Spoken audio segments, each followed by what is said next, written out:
घेईल असं आम्हाला वाटतंय। या बंद असताना पाठिंबा देणारे डावे पक्ष असतील, काँग्रेस पक्ष असतील, याही पक्षातले असणारे कार्यकर्ते या बंद मध्ये सहभागी होते आणि त्यांनी ही मेहनत घेतली अशी परिस्थिती आहे। शासनाचं जे काही वक्तव्य आपल्यावरती ती नौबत येऊ नये म्हणून येत्या काही दिवसामध्ये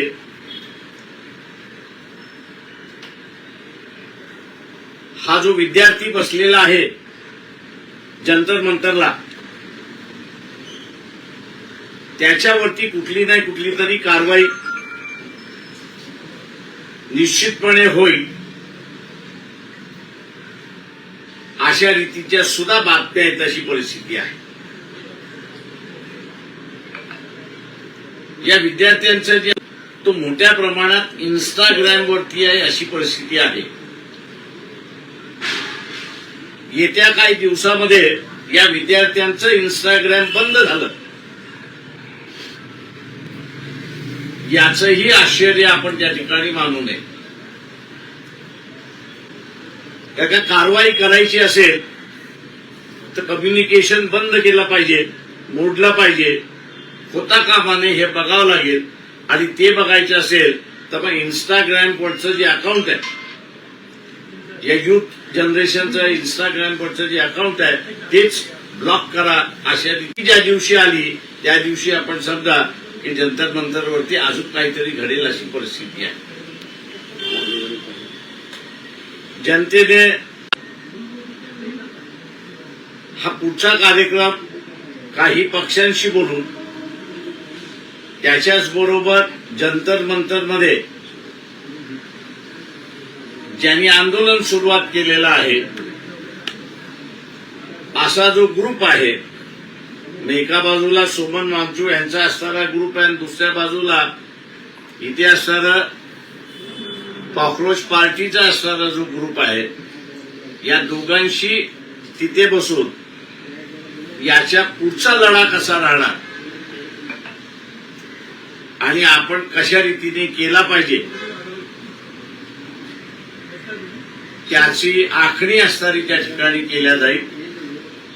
आत बंद जसा शांततेचा एक फक्त इन्सिडेंट मला माहित आहे, अजून माझ्याकडे नाहीये।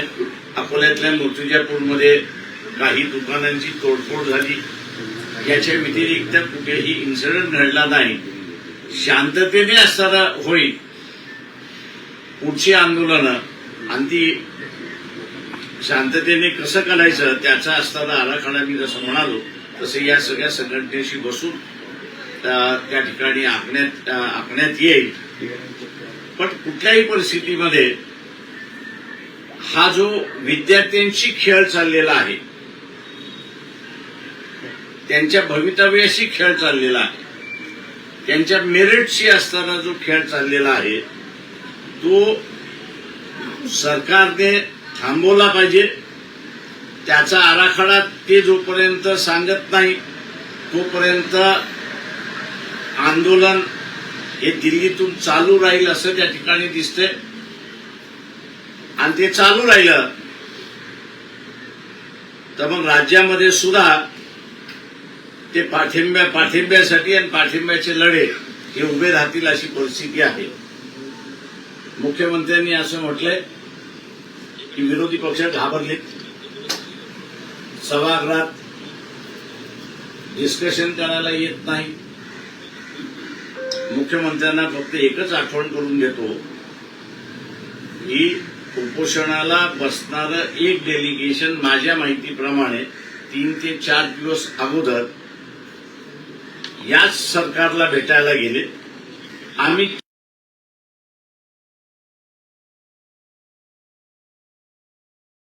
त्यांना काही भेटले नाही, पंतप्रधानांनी विचारलं नाही। लढ्याकडे ते असणारे बसले 2 तास की 2.5 तास त्यांना बाहेर त्या ठिकाणी बसवण्यात आलं, निवेदन घेतलं आणि त्यांना पाठवून नेण्यात। त्याच्यामुळे चर्चेचे दरवाजे जे बंद आहेत, मुख्यमंत्र्यांनी ते खुले करावेत. त्यांच्या पक्षामधल्या लोकांना असताना सांगावं की ही लोकशाही आहे, हुकुमशाही नाही. किंवा प्रश्न चर्चेनेच त्या ठिकाणी सुटतील आणि चर्चा जर घडली तर कदाचित मार्ग निघू शकतो की पुन्हा महाराष्ट्राच्या जनतेचे आभार मानून या ठिकाणी थांबतो. तुम्ही राहणार त्या ठिकाणी संपूर्ण चर्चेसाठी आणि त्यानंतर तुमचा आराखडा आहे तो आम्ही दिल्लीत जाणारच आहोत. तिथे असणारं आणि पुढचं काय जे आम्हाला असं वाटतंय ते आम्ही त्यांच्या पुढे मांडू. कोणत्या दिवशी किंवा कुठल्या तारखेला तुम्ही त्या ठिकाणी जाणार? अजून 2 दिवसांनी 26 तारखेला राज ठाकरे आणि उद्धव ठाकरे यांनीही आंदोलनाचा इशारा दिला. तर त्या ते मला तर त्यांचं आंदोलन वर्तमानपत्रामध्ये आलेलं अजून आम्हाला निमंत्रण नाही. अजून त्यांनी आमच्याशी हे नाहीये किंवा ते दोघंच मिळून काढणार आहेत, इतरांना घेऊन काढणार आहेत, हा त्यांचा निर्णय झाल्यानंतर उद्धव ठाकरेंनी आवाहन केलंय सर्व पक्षांनी यावं त्या तिरंगा मार्च. तुमचा सहभाग असेल का? ते एक लक्षात घ्या, आम्ही कुठलाही इझम किंवा ज्याला प्रेस्टीज असं म्हणतो, इगो असं ज्याला म्हणतो, तो नाहीये. हे विद्यार्थ्यांचं आंदोलन आहे आणि हे विद्यार्थ्यांचं आंदोलन असल्यामुळे कुठल्याही पक्षाने केलं तर आमचा त्याला विरोध राहणार नाही. काँग्रेसनं एक बैठक बोलवली या सगळ्याच्या अनुषंगाने, सगळ्या महाविकास आघाडीच्या सगळ्या संबंधित पक्ष की वेगळं आंदोलन पुढे कसं घेऊन जायचं. तर त्या बैठकीला तुम्ही महाविकास आघाडीचे आम्ही घटक नाही. त्याच्यामुळे असणारं ती महाविकास आघाडीची बैठक आहे. त्याच्यामुळे असणारं निमंत्रण आलं तर आम्ही त्याच्यामध्ये जाऊ ना. वंचितने जसं आज राज्यभर बंदची हाक दिली होती त्यामुळे खूप मोठ्या प्रमाणात प्रतिसाद मिळाला. उद्धव ठाकरेंनी आणि राज ठाकरेंनी मिळून आवाहन केलेलं आहे की तिरंग्याच्या झेंड्याखाली, तिकडे कुठल्याही पक्षाचा झेंडा नसेल, त्या एका झेंड्याखाली सर्व पक्ष जे विरोधक आहेत त्यांनी एकत्र यावं. जर वंचितला आज एवढ्या मोठ्या प्रमाणात प्रतिसाद राज्यभरातून मिळतोय, जर तेव्हा देखील जर का वंचित त्या आंदोलनात सहभागी झाली तर आम्ही कोणालाही दरवाजे बंद केलेले नाही. एक लक्षात. प्रश्न असा आहे की त्यांचं नेमकं आंदोलन काय आहे, कसं आहे, ते कोणाला ते दोघंच करणार आहेत का, हा मला वाटतं 1-2 दिवसामध्ये आपल्याला कळेल. त्यांचं आलं की आम्ही असं आमचे दरवाजे कोणाला बंद नाही, एवढं मी सांगतो. या सगळ्या आंदोलनाच्या दरम्यान शरद पवार जंतर मंतरवर गेले आणि मोदीजींना भेटले. त्यानंतर राज ठाकरे म्हणतात की हे सगळे जंतर मंतर आहे. नेमकं मन की बात आहे. माझं सगळ्या पक्षांना आव्हान आहे की शरद पवारांचं पाठीमागची काही वर्ष पाहता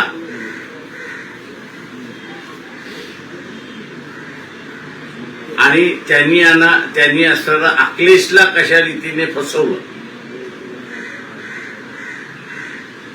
चंद्रशेखर आझादला बैठकीला बोलवणं आणि बाहेर चंद्रशेखर आझादनी येऊन बोलणं की अखिलेश यांना असताना दलितांमधली नेते नको आहेत, दलितांमधले मतं पाहिजेत आणि त्यातून त्यांची असणारी आघाडीचा बिघाड झाला. याच्यामध्ये बिघाड व्हायचा नसेल मी जाहीरपणे सांगतोय की Sharad Pawar is operating for BJP. त्यांना असताना बाहेर तुम्ही ठेवा. आता ठेवायचं की न ठेवायचं हा त्यांचा प्रश्न आहे. पेपर लीकमुळे 22 विद्यार्थ्यांनी आत्महत्या केली.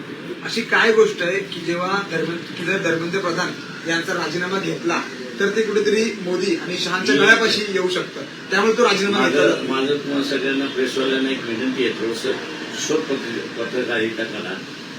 बिहार आणि धर्मेंद्र प्रधान इलेक्शन जे आहे त्याचा थोडासा अभ्यास करा, तुम्हाला उत्तर मिळून जाईल. अण्णा हजारेंनी आत्ता एक पत्र लिहिलं या सगळ्या आंदोलनाची. राजीनामा घेतला म्हणजे काय सरकार पडत नसतं. आता अण्णा रिॲक्ट होतात त्याच्यावर सॉरी वैग्रस्त आहे. आंबेडकर साहेब, जे एकंदरीत सीजेपीचं आंदोलन, सर इकडे सीजेपीचं आंदोलन दिल्लीमध्ये झालंय, लाठीचार्ज झालाय, एकंदरीतच त्यामध्ये शिक्षणाचा मुद्दा व्यापक आणि अपील करणारा मुद्दा मांडण्यात आलेला आहे आणि तो सर्व दूर, जसं राज ठाकरे म्हणाले की प्रत्येक घरात पोहोचलेला आहे. तुम्हाला काय वाटतं, राज ठाकरे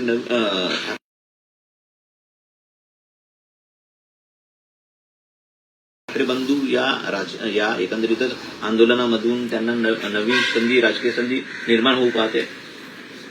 लोकांचा प्रश्न आहे. आपण त्याला काय म्हणू शकतो? काहीच नाही.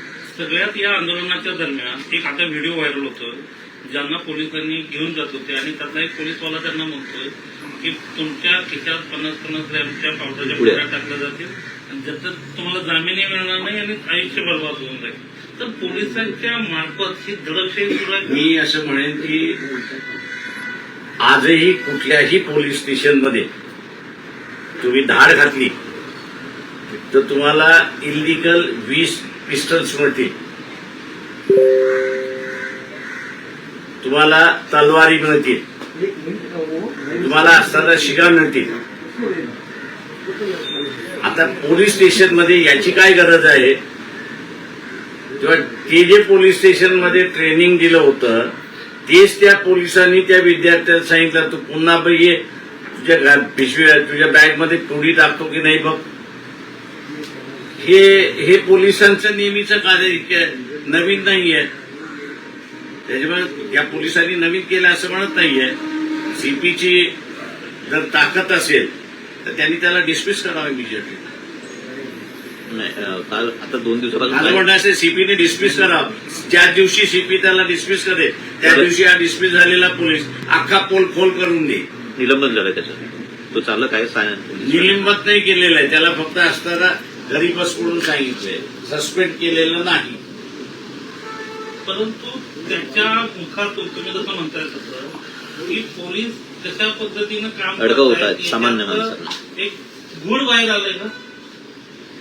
माझं म्हणणं एक गुड बाहेर आलेला आहे. मी जे म्हणालो त्याच्यामध्ये असताना कुठल्याही पोलीस स्टेशनमध्ये धाड घाला, तुम्हाला 20च्या खाली कठ्ठे सापडतीलच. सर दुसरा आणखी एक व्हिडिओ प्रसिद्ध होतोय किंवा मोठ्या प्रमाणात व्हायरल होतोय. एक तरुणी पोलिसांच्या गाडीच्या समोर उभी आहे. तरुणाईची ताकद. मला वाटतं या आंदोलनाचा एक भाग मी असं बघतोय की विद्यार्थ्यांनी मोठ्या प्रमाणात बाहेर आल्या आणि त्यांनी आपल्या स्वतःला काय वाटतंय ते असताना मांडले व्यक्त केलंय. ही एक जमेची बाजू मी असताना म्हणतो या सगळ्या आंदोलनात. मग केंद्र सरकार जर अगोदरच संवाद केला असता तर लाठीचार्जची गरज काय भासली असती? 20 दिवस किंवा 21 दिवस का लागत आहेत विद्यार्थ्यांसोबत संवाद करायला? असे लोकांनी मी आता असताना लोकांना एवढंच विनंती करणार आहे की 50ला आपल्याला सर सार्वभौम मिळालं. 50 पासून ते 90 पर्यंत ज्यांनी राजकीय, सामाजिक, आर्थिक स्वातंत्र्यासाठी लढले ती पिढी होती. त्या पिढीने आरएसएस बीजेपीला जवळ का केलं नाही? त्यांनी दूर हात लांबच ठेवले. त्याला त्यांच्यासमोर लोकशाही की ठोकशाही, त्यांना लोकशाही पाहिजे होती आणि म्हणून ह्या ठोकशाही पक्षाला त्यांनी दूरच ठेवलं. आणि हे ठोकशाहीवादी आहेत हे दिल्लीच्या असणाऱ्या लाठीचार्जवरनं सरळ सरळ दिसतच आहे. मुख्यमंत्री म्हणतायत की राजस्थानमध्ये 8 वेळा पेपर लीक झाले, इतर अनेक ठिकाणी जिथे जिथे काँग्रेसचं सरकार आहे तिकडे पेपर लीक झाले.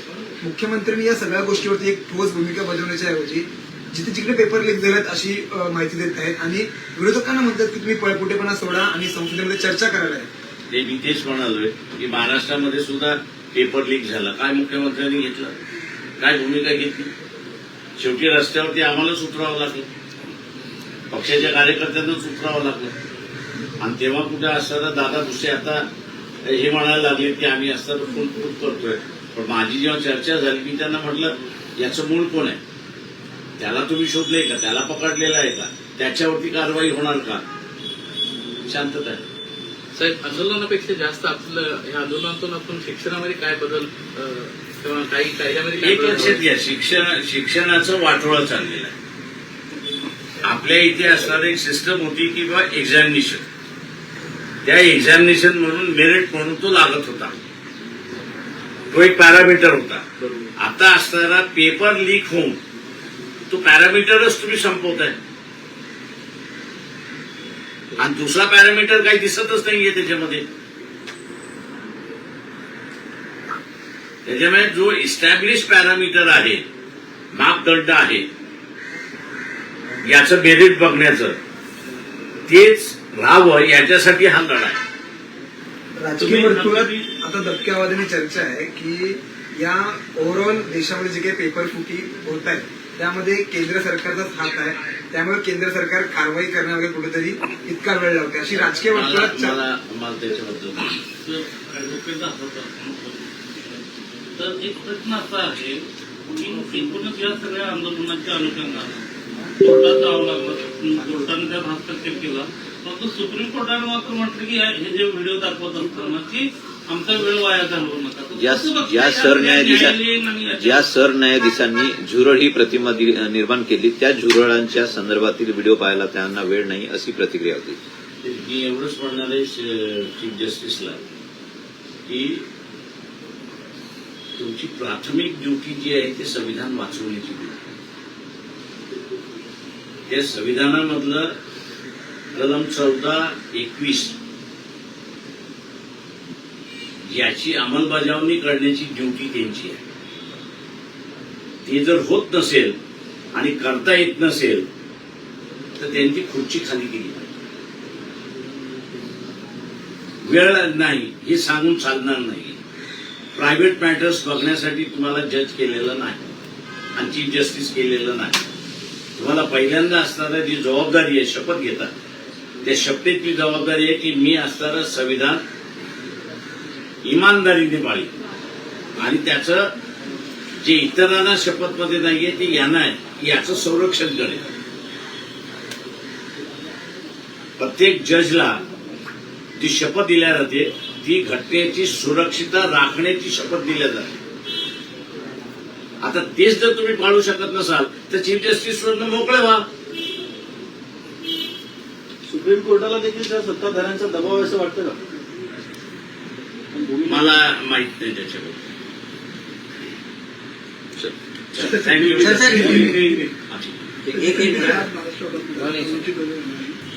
शुक्रगुजार हूं, आभारी हूं कि इन्होंने जो बंद का ऐलान हम लोग ने किया था, वामपंथी दल है, कांग्रेस पार्टी है जिन्होंने इसको समर्थन दिया था, उसमें सहयोग हुए, सहभाग हुए और इस बंद को जो है यशस्वी करके केंद्र सरकार को अपनी बात उन्होंने बता दी कि जो आप विद्यार्थियों के साथ कर रहे हो वो हम सहमत नहीं है. जो लाठीचार्ज किया है उससे भी हम लोग सहमत नहीं है. महिला विद्यार्थियों पर जो आपने अत्याचार किया उससे भी हम लोग सहमत नहीं है. और ये संदेश है कि आप इन विद्यार्थियों के साथ में बैठ के इनका भविष्य जो एग्जामिनेशन पेपर लीक होने से उद्ध्वस्त हो रहा है, आज का संदेश गया है. मुझे लगता कि प्राइम मिनिस्टर इसको सुनेंगे और कहीं ना कहीं तो भी बातचीत शुरुआत होगी, ऐसे में अपेक्षा करता हूं. सर आंदोलन की अगर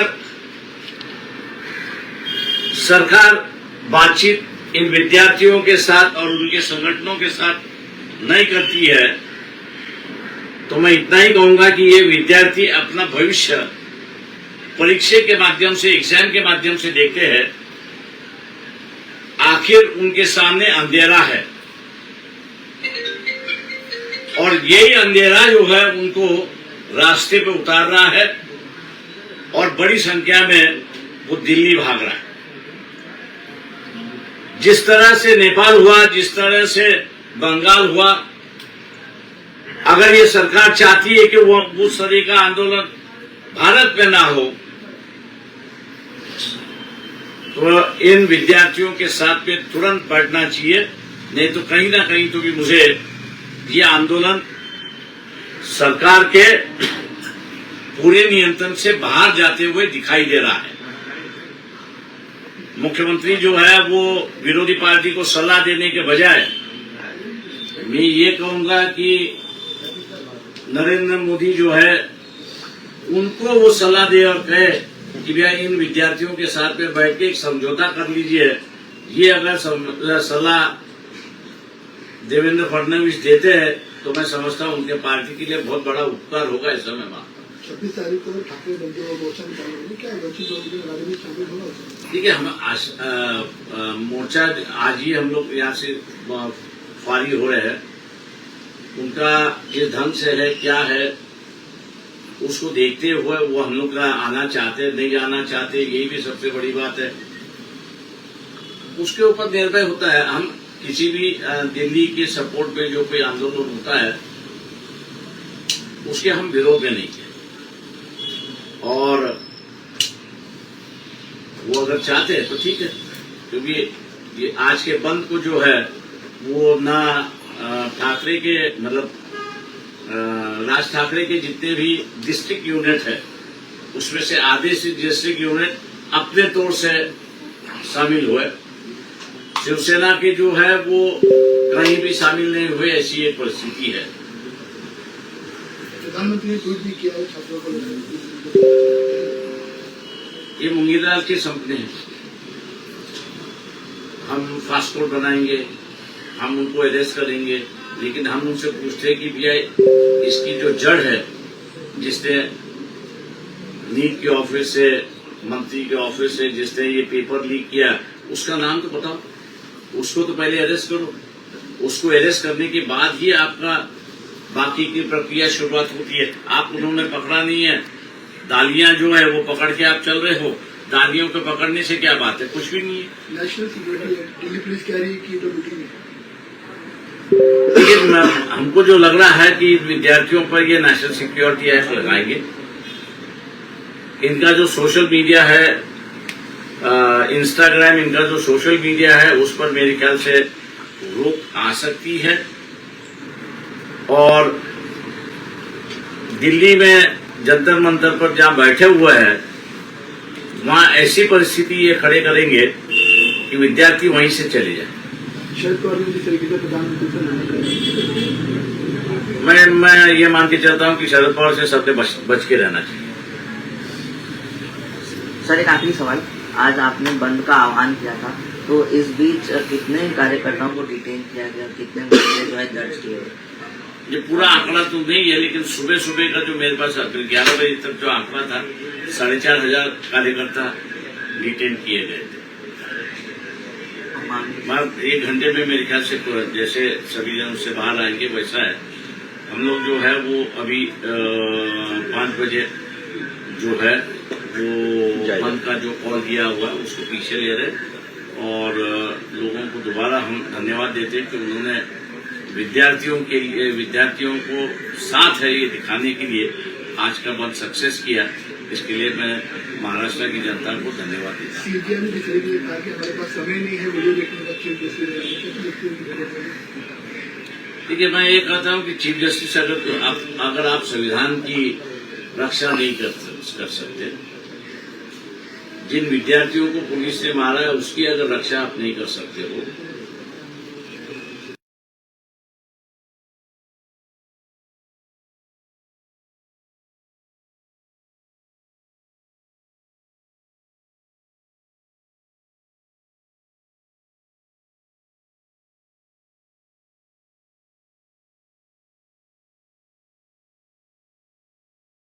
तो मेरे ख्याल से बेहतर होगा कि आप चीफ जस्टिस से इस्तीफा दे दें।